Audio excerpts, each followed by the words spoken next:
জয় গুরু। পরম প্রেমময় শ্রী শ্রী ঠাকুরের চরণে আমার প্রণাম। জগৎজননী শ্রী শ্রী মায়ের চরণে আমার প্রণাম। পরম পূজ্যপাদ শ্রী শ্রী বর্দার চরণে আমার প্রণাম এবং বর্তমান আচার্যদেবের চরণেও আমার প্রণাম।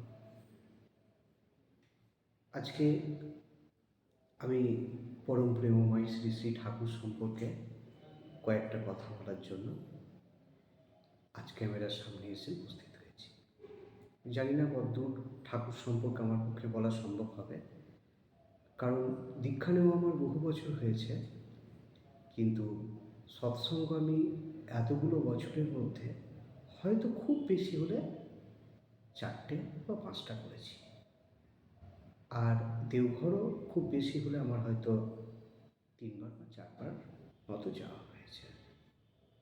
যাই হোক না কেন, ঠাকুর জগতের সঙ্গে আমি হয়তো আপনাদের মতো এতখানি রিলেটেড নই, তবু আমি চেষ্টা করছি যতটা সম্ভব আমি একটুখানি কিছু বলতে চাই। যদি ভালো লাগে তো শুনবেন, এই আর কি। পরম প্রেমময় শ্রী শ্রী ঠাকুর বললেন, আমার কাছে প্রচুর প্রচুর মানুষ আসে এবং তারা তাদের ব্যক্তিগত অনেক সমস্যা নিয়ে আসে, অনেক অনেক কিছু চাই, অনেক আশীর্বাদ চাই, কিন্তু আমি কাউকেই ঘোরাতে পারি না। কিন্তু সমস্যা হচ্ছে এই যে তারা নিজের ব্যক্তিগত মতামত আমার কাছে এসে পোষণ করে। কেউ বলে, ঠাকুর আমার ছেলের এই হোক, আমার মেয়ের এই হোক, ইত্যাদি ইত্যাদি। কিন্তু দুঃখের বিষয় এই যে কেউ কোনোদিনই বলে না যে ঠাকুর তুমি যা চাও তাই হোক। ঠাকুর বললেন, পরম পিতার উপর সব কিছু ছেড়ে দাও, কারণ তুমি নিজেও জানো না কিসে তোমার মঙ্গল। আর যখন তুমি নিজেই জানো না কিসে তোমার মঙ্গল, তখন তুমি আর চাইছো কি? সব আমার উপর ছেড়ে দিলেই ভালো হয়। আর সেই জন্যই ঠাকুর বলছেন সব তার উপর ছেড়ে দিতে। ঠাকুর বললেন, যখন কোনো মানুষ আমাকে নিজের ব্যক্তিগত মতামত পোষণ করে এবং চায়, আমি হয়তো দিয়ে ফেলি অনেক সময়, কিন্তু সমস্যা হচ্ছে এই যে সেটা পেয়ে তাদের হয়তো লাভের চেয়ে লসটাই বেশি হয়ে যায়। অনেক সময় হয়তো সেটা তার জীবনের সবচেয়ে বড় একটা ধ্বংসেরও একটা পথ তৈরি করে দেয়, কিন্তু আমি বিবাসনা কিছু করার থাকে না। উদাহরণ হিসেবে একটা কথা আমার এই মুহূর্তে মনে পড়ছে। অনেকদিন আগে, হয়তো দেওঘরেরই ঘটনা এটা, কোনো একজন মা তার ছোট্ট বাচ্চাকে নিয়ে আমাদের ঠাকুরের কাছে গিয়েছিলেন এবং সেই মা ঠাকুরকে বলেছিলেন, ঠাকুর তুমি আশীর্বাদ করো আমার এই ছেলে যেন বড় হয়ে ডাক্তার হয়। ঠাকুর হেসেছিলেন, কিন্তু ঠাকুরের ওই হাসিটাই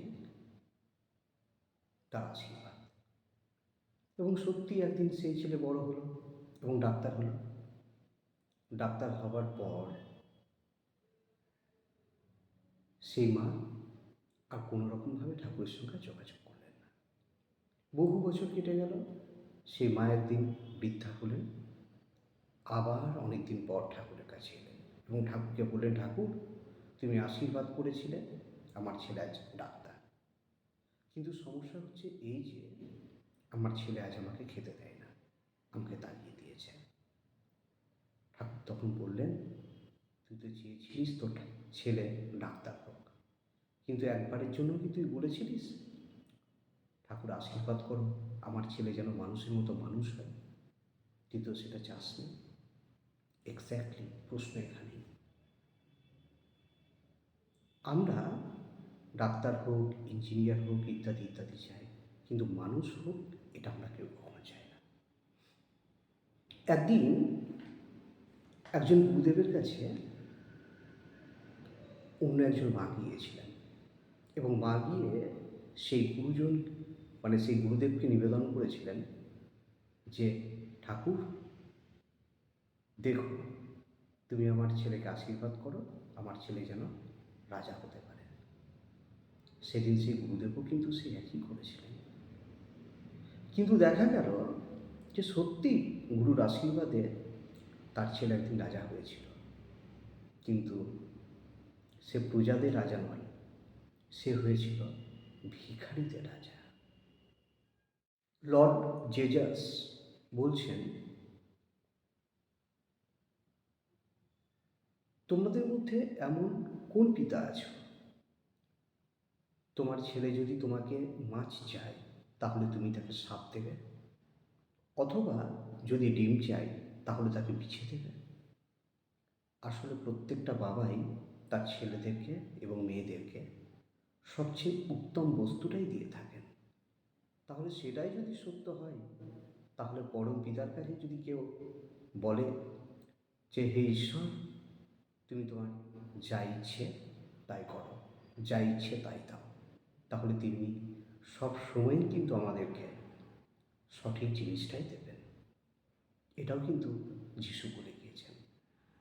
ঠাকুর খুব দুঃখ করে একদিন বলেছিলেন যে সবাই সব কিছু চায় আমার কাছে এসে, কিন্তু কেউ কোনোদিন বলে না ঠাকুর আমি তোমাকে চাই। আসলে কেউ যদি স্বয়ং ঈশ্বরকে চেয়ে বসেন, তাহলে তার জীবনে কোনো কিছুই আর অপ্রাপ্তি থাকে না। আমার এই প্রসঙ্গে মনে পড়ে যাচ্ছে শ্রী শ্রী রামকৃষ্ণদেবের কথা। রামকৃষ্ণদেব তখন তার শিষ্যদের সঙ্গে একসঙ্গে বসে আছেন এবং গল্প করছেন, এবং সেই গল্প প্রসঙ্গেই তিনি আরেকটা গল্পের মধ্যে তিনি ঢুকে যান এবং তিনি বলেন যে একদিন কোনো একটা রাজ্যের রাজা তিনি বললেন, আমি আমার রাজ্যের মেন গেট খুলে দিলাম, সে রাজ্যের মধ্যে যে কেউ প্রজা যে জিনিসে গিয়ে হাত দেবে তাকে আমি সেই জিনিসটাই দিয়ে দেব। স্বাভাবিকভাবে প্রজারা সবাই ভীষণ খুশি হলেন এবং সমস্ত প্রজা গেট খোলা মাত্র হুড়মুড়িয়ে গিয়ে সব ঢুকে পড়ল এবং হাতের কাছে যে যা পেল তাতেই হাত দিয়ে ফেলল, কারণ রাজা বলেছেন যে যেটা নেবে হাত দেবে আমি তাকে সেটাই দিয়ে দেব। কেউ গিয়ে রাজার সেই সোনার চেয়ারে, কেউ গিয়ে সোনার টেবিলে, কেউ গিয়ে রাজার সেই সোনার পিলারে গিয়ে, মানে সেই প্যালেসের পিলারে গিয়ে হাত দিয়ে দেয়। এবং অনেকে আছে মণিমাণিক্য, আবার অনেকে আছে ঘোড়া, কেউ হাতি, এক কথায় যার যা মনের ইচ্ছে সে তাতে গিয়েই হাত দিয়ে দেয়, সেটা পেয়ে যাব। রাজা বসে বসে হাসছেন। ওখানে দাঁড়িয়েছিল একটা ছোট্ট ছেলে, সে বড্ড অবুঝ, তার মনের মধ্যে কোনো কামনা বাসনা কিছু নেই।